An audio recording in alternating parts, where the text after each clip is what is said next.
Hi guys, welcome back to my channel. Today I've got a very special video. It is, it's going to be a two-part video, and it's basically 3-starring the Toystory campaign, Ascension Campaign. It's 3-starring them all 5 of their nodes. So that's including the horrible Sensational 6 and Big Hero 6 nodes. So full disclaimer guys, this is by far the hardest thing I've done in this game, in probably one of the hardest things I've done in any of the games, and let alone, completing it for a start is really difficult. And hats off to anyone who completes it, but to 3-star it, like I spent hours and hours and hours of retrying, wasting loads of energy. It was extremely difficult, and I don't really understand what Glue's aim was with this, if I'm being totally honest, because Gear 9 is around the corner. We're going to have a new raid soon that, I don't know when, but we're going to have a new raid which will probably give you the last 2 pieces for Gear 9. But for now, the only way of getting the Gear 8.5 pieces are to effectively do this Ascension Campaign, and the campaign itself is so difficult. I mean, and the other part of it is you're having to use like really niche characters, like Toystory, for example. I was lucky because I actually had leveled my Toystory villains up specifically for Conquest, because my club didn't have that many Toystory TSV teams, so I wanted to kind of boost us up. So I'd farm them, but I only farm them for that reason.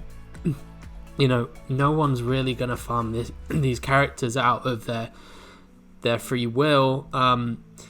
They are a great team in Club Conquest, but mainly for defense. They're okay on offense, but on defense they're really solid. But that's about it.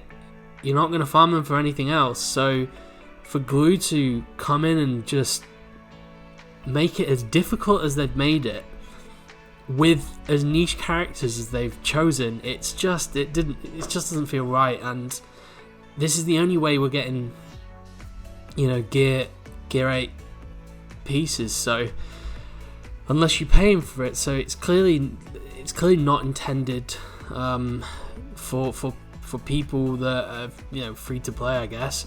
The free to play community, to be quite frankly, you're not gonna do this without actually spending some gems, because I spent hundreds of gems on refreshes, and I had to get that one in a million with Sensational 6, as I'll show you later. This is going to be a 2-part video, so I'm going to show the easier Toystory nodes in this video, and then I'm going to show you the harder ones, the Big Hero 6 and the Sensational 6 in another video. So if you want to switch to that video, just turn me off now, and I'll try to release them both at the same time. So but in any case, yeah, it's not really built for free to play. I don't think this is built for Gear 8, to be quite frank. I scraped by.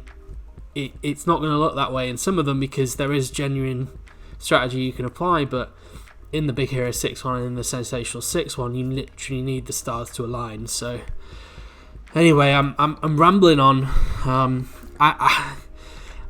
It's a weird one, this, because I really enjoy kind of theory crafting. I really like trying to beat stuff, and I took to the challenge, but because of what it represents, because we're all trying to progress and get those Gear 8 pieces, it's a load of rubbish, really.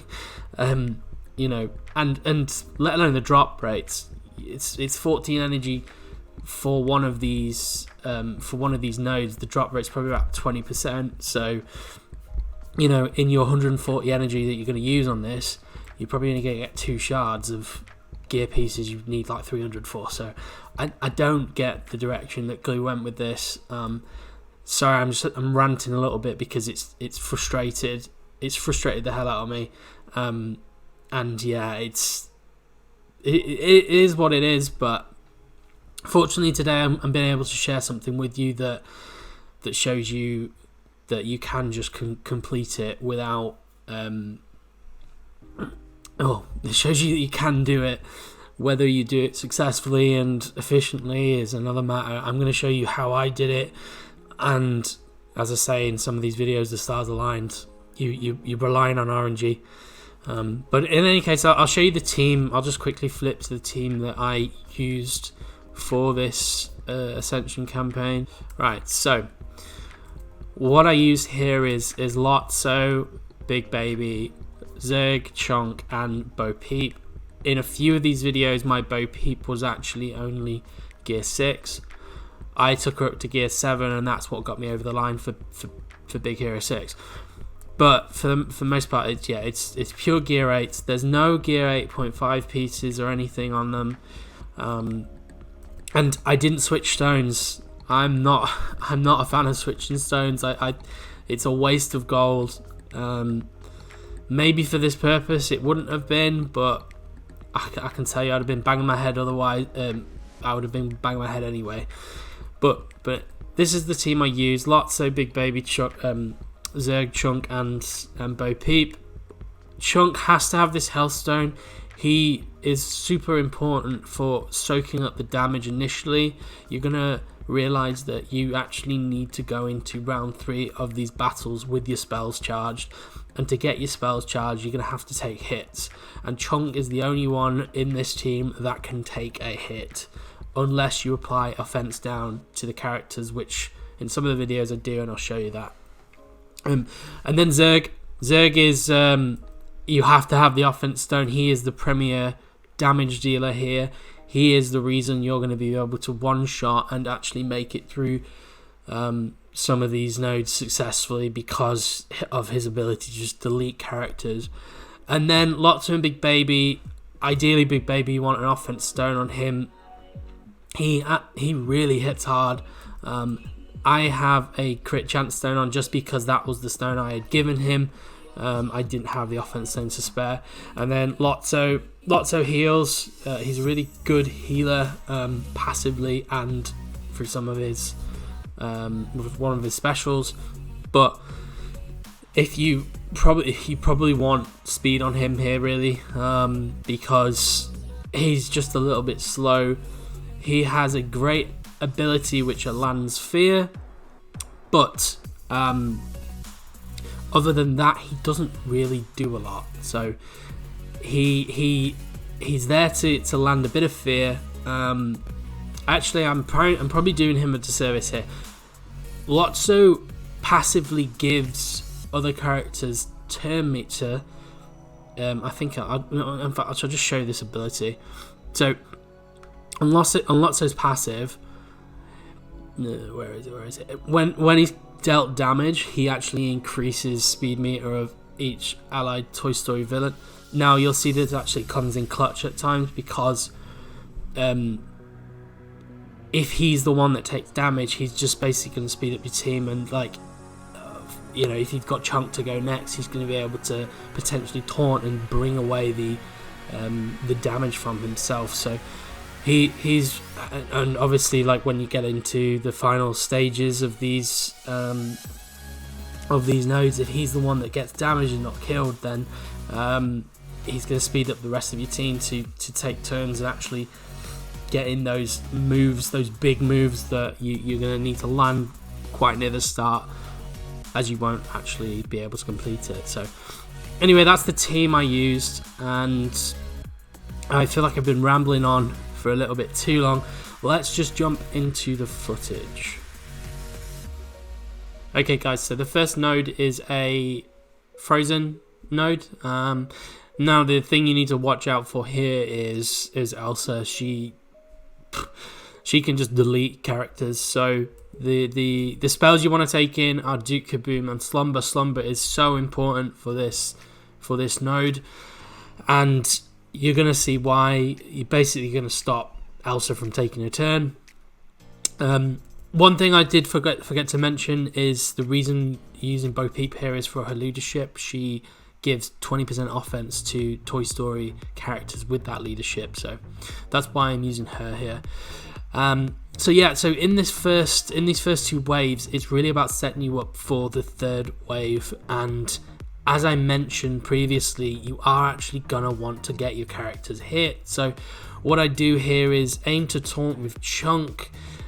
Chunk applies offense down on his basic, I think, when he has got the taunt up. When he switches it to speed, it will apply offense down. And yeah, I used Lotso here to heal on that second special. You just kind of basically want to go into the final round with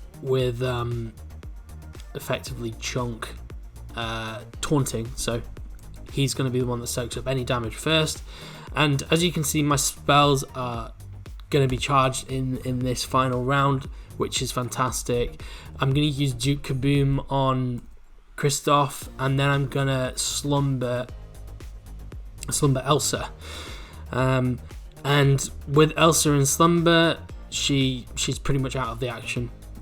So that's what you want to do in this node. It's fairly straightforward. You'll see that she doesn't actually take a turn, and I do get a little bit lucky because Zerg uses his Zerg's passive sets off, which ends up landing a bunch of hits and takes off the sleep on Elsa.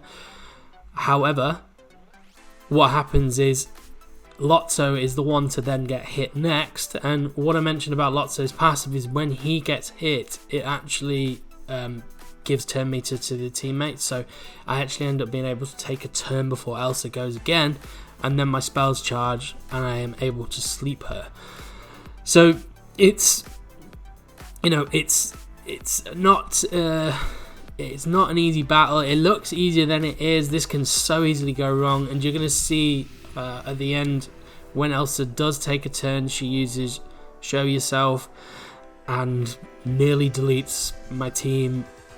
You've effectively got to have quite a decent amount of health going into this to 3-star it, because to be quite frank, she will be able to get at least one turn off and might be able to delete your team. So yeah, that's what you do with this first node.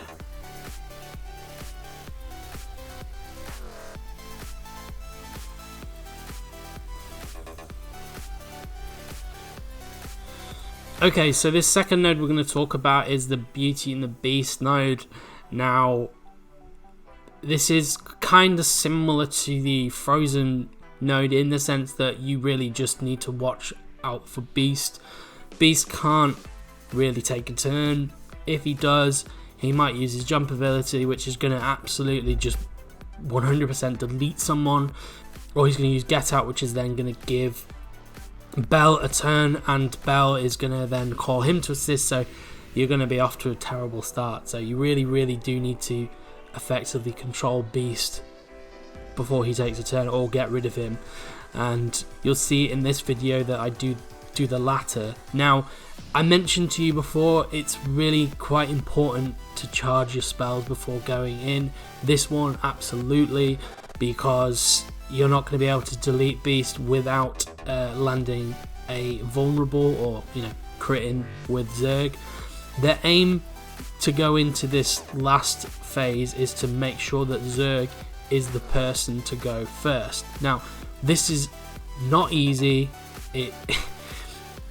It's so hard to line up, and it looks easy from this clip, but in reality this doesn't happen all too often. You've just got to get a bit lucky going into the final phase. So as you can see, Chunk has done his job. He's soaked up a lot of damage.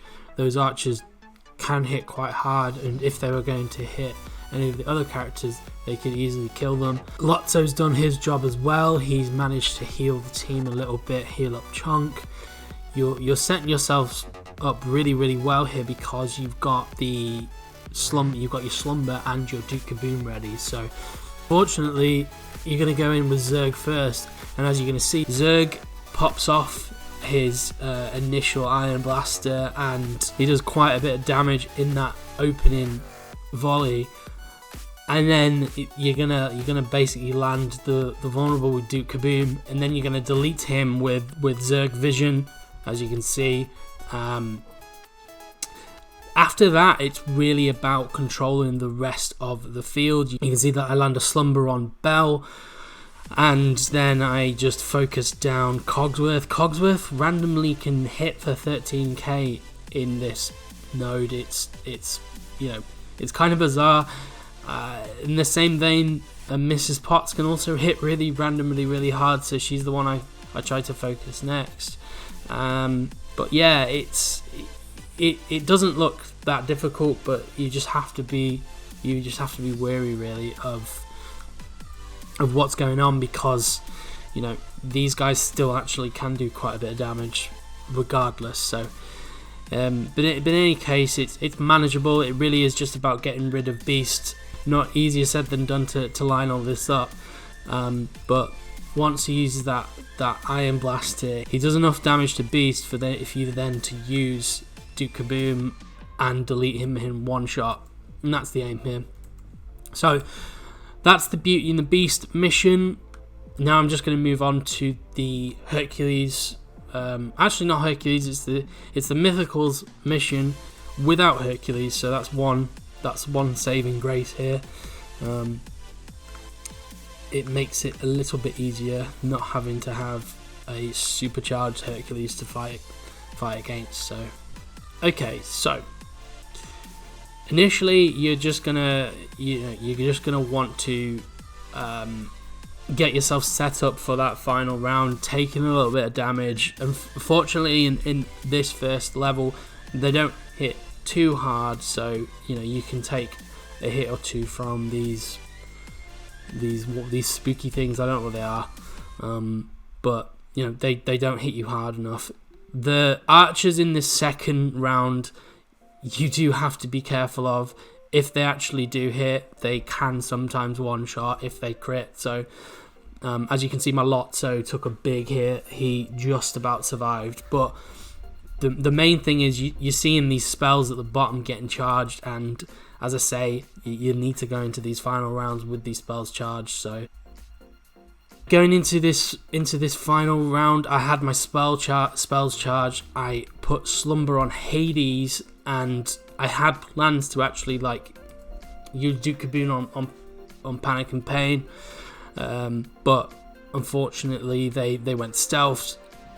Lotso came in with his mass swarm ability, and the great thing about this is it lands like a bunch of fear, which means that Big Baby can come in and do big damage. But as you can see from the footage, again, Zerg ended up using his Iron Blaster, which took Hades out of sleep, but I had his abilities charged, so was able to delete Hades there.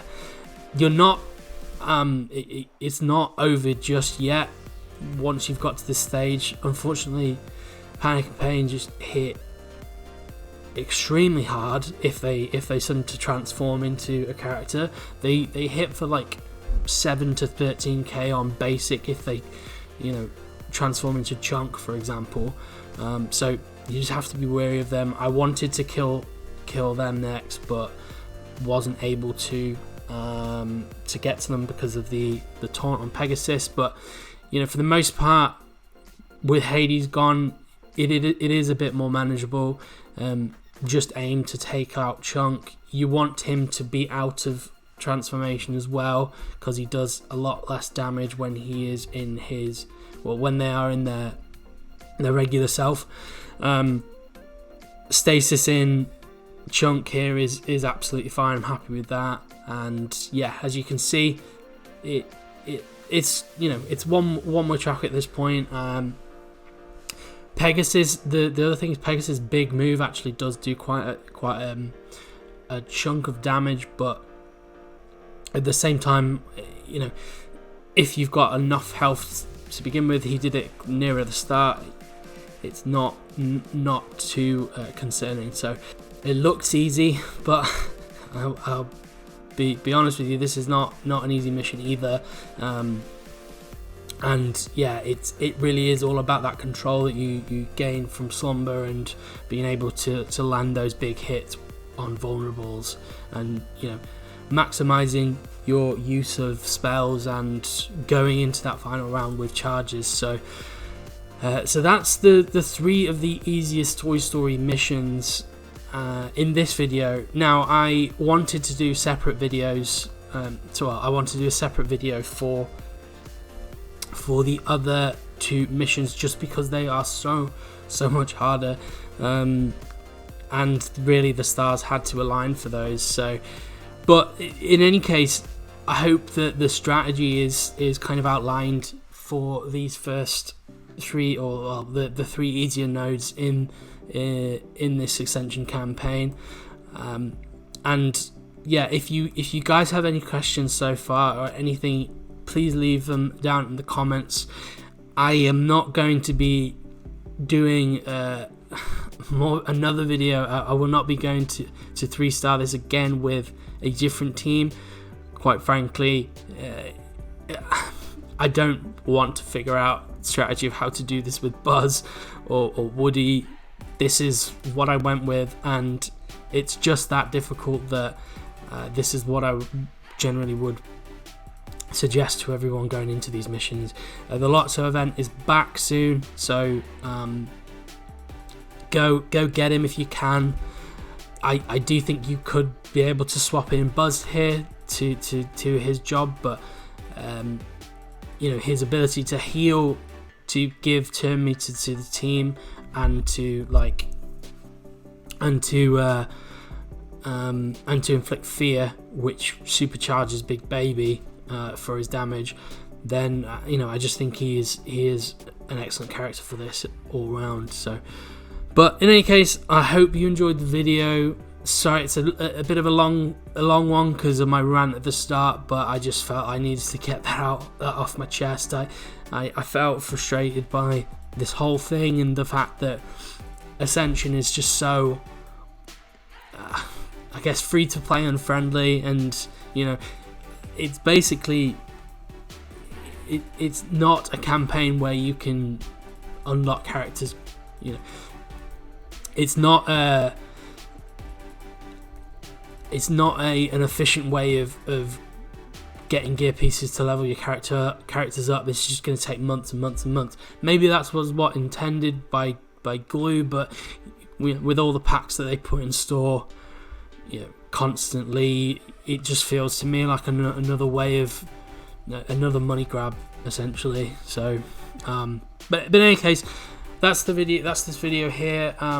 Jump on to my next one, which hopefully I'll be releasing at the same time or shortly. So, if you have any questions, comments, requests, as I said, I'm not going to be doing another Ascension video, a 3-star Ascension video with different characters, but just in general requests or questions, go for it. Please ask me in the comments.